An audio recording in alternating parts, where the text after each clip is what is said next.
Okay, let's see what dropped into our hands today. So I received a Commodore 64 that was in total disarray. The whole bread bin was demolished, and so I salvaged the board out of it. It's a nice board. It's nice and clean. It's a preferable 25407 board. It has a beautiful, very nice shield. Even though we don't keep the shields, this is gorgeous. No rust, no scratches, nothing. It looks like a mirror. So let's see what we've got. You're looking at this at the same time I am. I just pulled this board out of the damaged bread bin. Actually, I didn't pull it out of the bread bin. The supports, I should have taken video of it. The supports were the only things hanging onto this board. So, all right, let's see what we got here. Okay, so we're gonna plug in our monitor and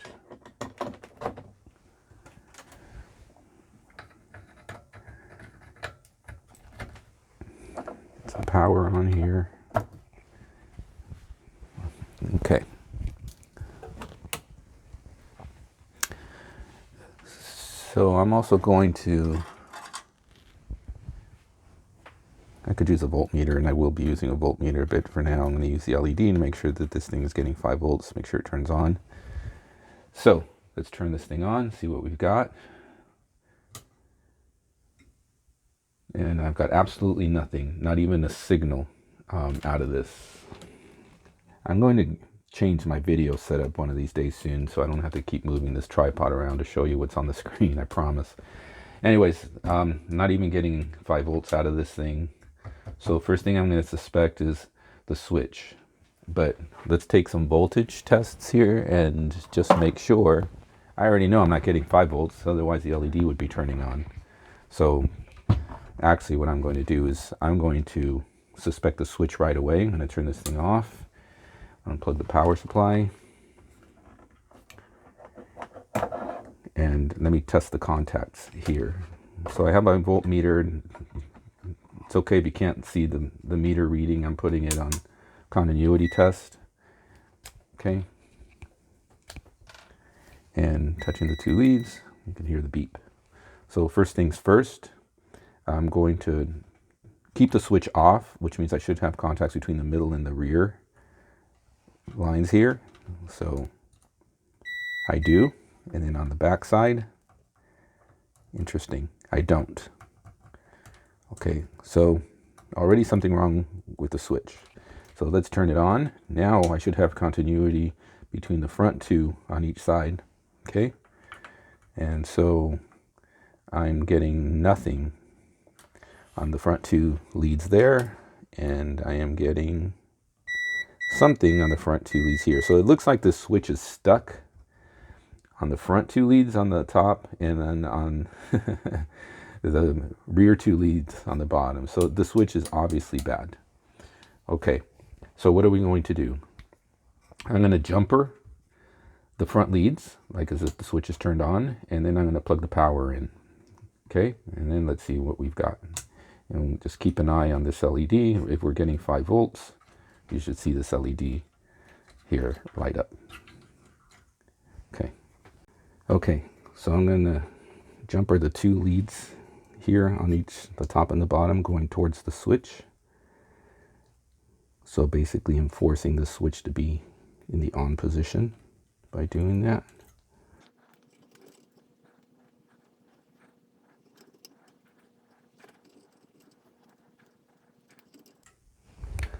Okay, so now I've got the jumpers in.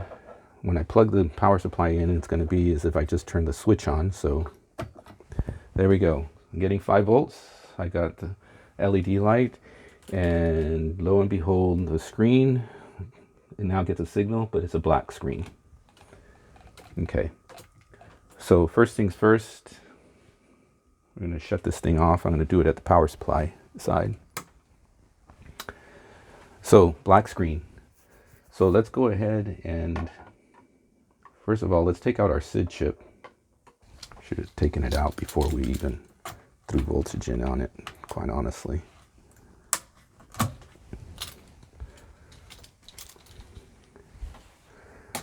Okay, we'll get to the SID chip in a second to see if it's good or not. But I'm going to turn this thing on, and see if I still get that black screen, because sometimes the SID causes that black screen. And just so you know, you don't see the monitor, but I'm still getting a black screen. Okay. So the next thing we're going to do is to put a dead test cartridge in here. And the jumper on dead test. And let's take a look at the screen now.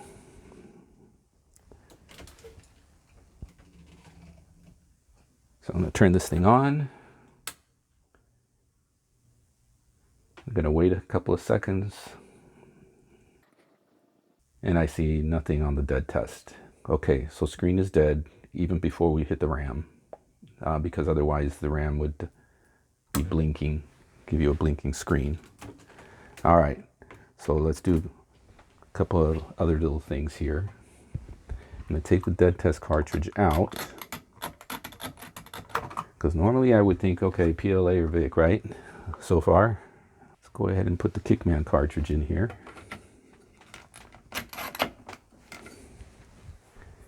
And see what we get on the screen.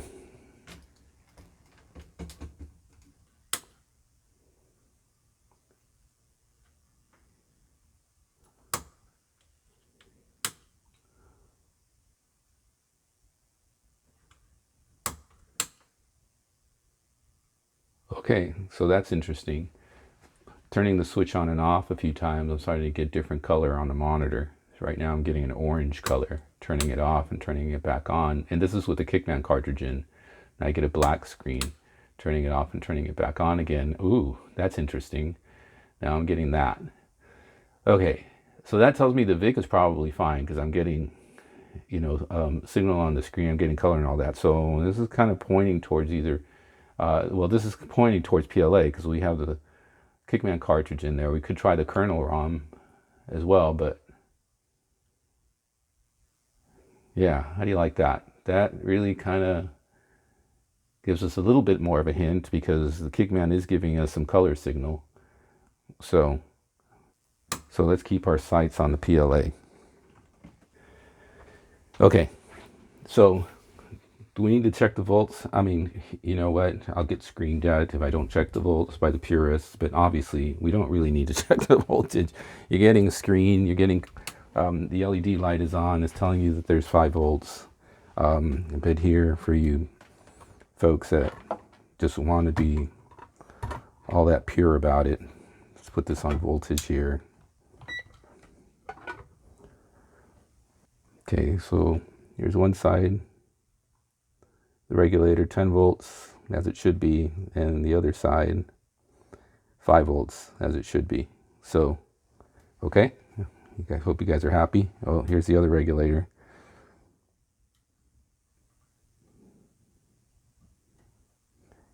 Okay, there's your 20 volts on that side, and there's your 12 volts on the other. Okay, so hopefully that takes care of some of you guys that love to scream about little things like that. All right. So let's take a look. I really don't think it's the VIC. So let's take a look at that PLA. Unfortunately, we're going to have to unsolder this beautiful shield that's there. And yeah, let's take it from there and see what we got. Okay, before we get to unsoldering, let's go ahead and test the SID chip, and I'm willing to bet it's not the VIC, but we'll test the VIC anyways, just for the heck of it. So let's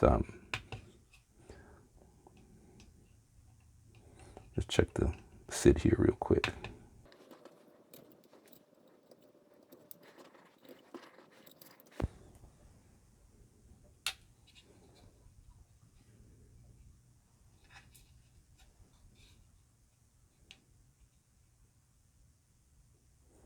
Okay, so the SID doesn't pass. Forgot what those codes are, but we'll check the SID anyways after we repair this, just to make sure. Sometimes it's just one of the channels that's off, and the SID is still at least usable, so I don't like to throw those away. So let's check out the VIC next here.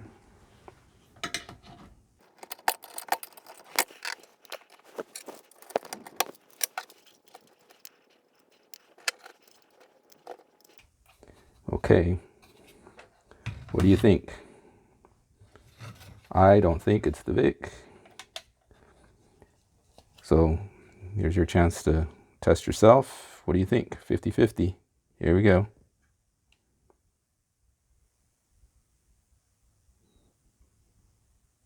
Yeah, there we go. So the VIC is fine. As far as the tester is concerned, again, you shouldn't rely 100% on these testers, but you should always double check. But I'm pretty confident the VIC is fine here. All right. So I'll put this back and let's start unsoldering the shield here. We got to unsolder the shield anyways to replace the switch. It's obviously bad, so let's do this.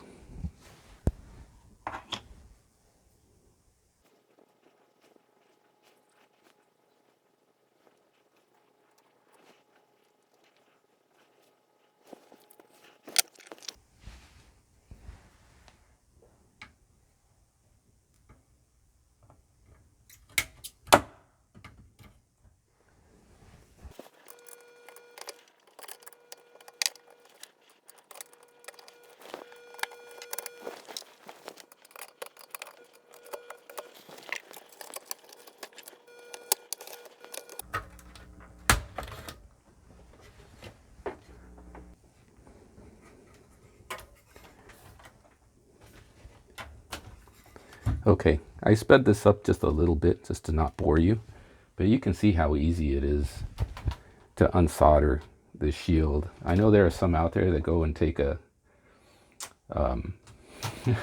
a grinder to them and everything, but quite honestly, that takes more time than it does just to unsolder it, man. Anyways, but to each their own. Everybody has their way of doing things, you know, and that's fine. I have mine, but in this case, I'm going to save this. I kind of like this shield. It's in beautiful shape and everything. The cardboard's in beautiful shape. It's not water damaged, rusted, or anything like that. Will I put it back on? Maybe not. I don't know. But, you know, just for pure nostalgic value, I think it's a pretty cool shield. Anyways, you saw how easy it is. Put a lot of flux. Use a wire cutter to leverage underneath the little tabs, and with a lot of flux and the wire cutter, you can easily bend the tabs out and you're done. Your shield is off and it's intact if you want to keep it, you know, especially if you're a purist and you want to keep it. There you go. It's an easy way to do it, and you saw how fast it is. So let's get down to business. I'll unsolder the switch and replace that, and then I'll take out the PLA and keep my fingers crossed that that's the deal. Interestingly enough, this board hasn't been, I mean, it's very clean, it's very beautiful. It doesn't look like there's any resoldering, yet a few of these chips are socketed. So, factory. Also like the elevated bridge rectifier here as well. So, anyways, beautiful board. Love it. So let's get down to getting that switch out. Okay, got flux on the switch, got flux on the PLA. As always, flux is your friend.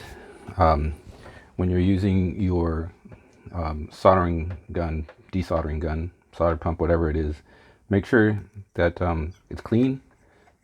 Okay, you want to clean it after every chip. At least I do. Okay, looks great. Always keep your gun clean. I usually clean it after every session. That'll preserve the life, and it makes it work absolutely like new every time. Okay.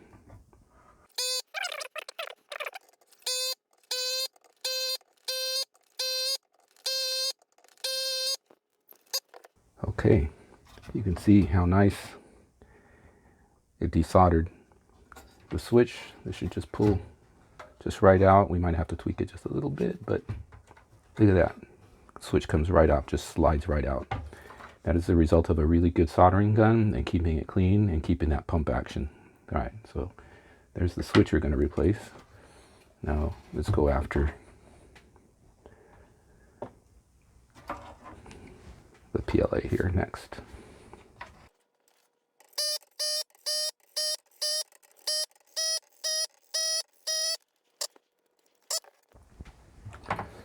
Okay, so on this you might have a little bit of solder residue on the pads. You just have to kind of flick the little leads and it'll unstick itself from that extra solder residue. If you have a really stubborn IC, then you may want to add solder to it and then desolder it. Try desoldering it again. That'll loosen up the old solder that's there.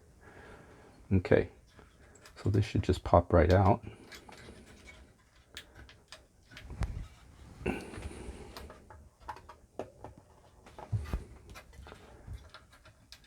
Okay, see how easy that was? Okay. All right, so I'm just going to clean a little bit of the underside here. You can see the flux coming off the board there. You can use liquid flux. I like paste. Easier to apply for me. I do have the liquid. I do use it sometimes, but I still prefer using the paste myself. All right, so that's kind of nice and clean.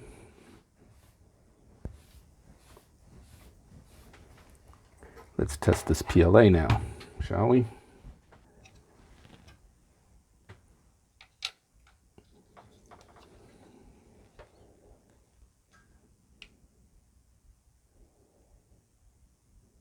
There we go.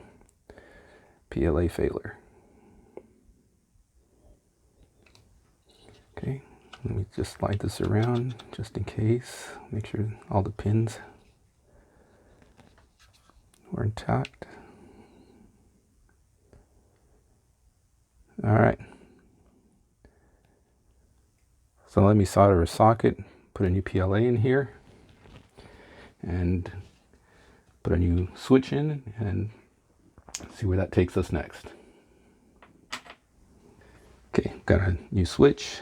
I already did this off camera, but anytime you're putting a new component in, make sure you test it. I already tested the continuity on, off, and on both to make sure. So when it's on, these two pins on the bottom here will have continuity, and the same two pins on the reverse side will have continuity. When it's off, the last two leads will have continuity, okay? So let's go ahead and solder this guy back in here, and we'll solder the socket back in as well for the PLA, and we'll be right back.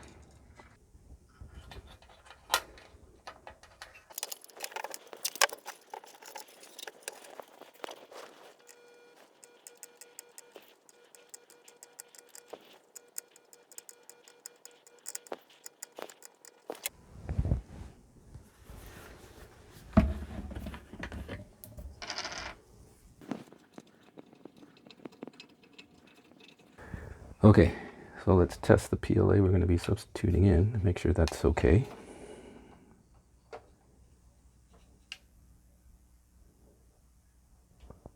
Okay, so that's passed.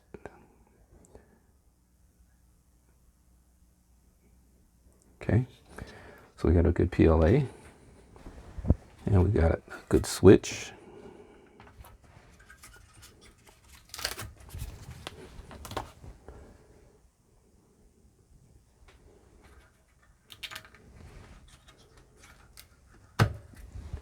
All right, so let's test this, see what happens. Hope we don't have RAM issues.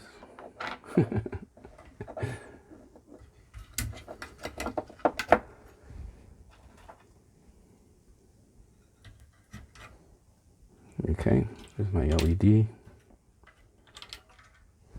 All right, turn this thing on. And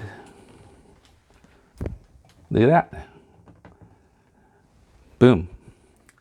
I'm going to turn this thing off real quick, and I'm going to put the diag cartridge in there. It's going to show failures on some of the chips because I don't have the harness, the keyboard harness in there, but we were after repairing the board, so there we go.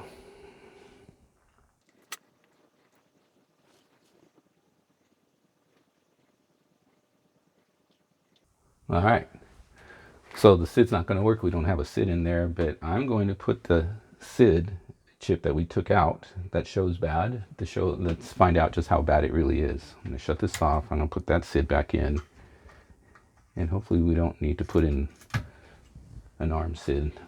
I love ARM SIDs, but they do cost money.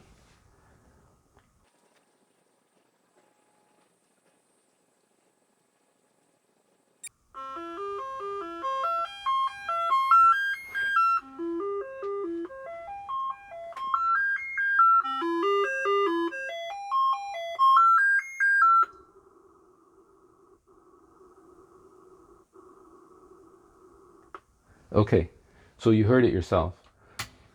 That's what I mean about the tester showed that the SID chip had some bad elements to it, but it's just a result of the algorithm that's used to test the chip.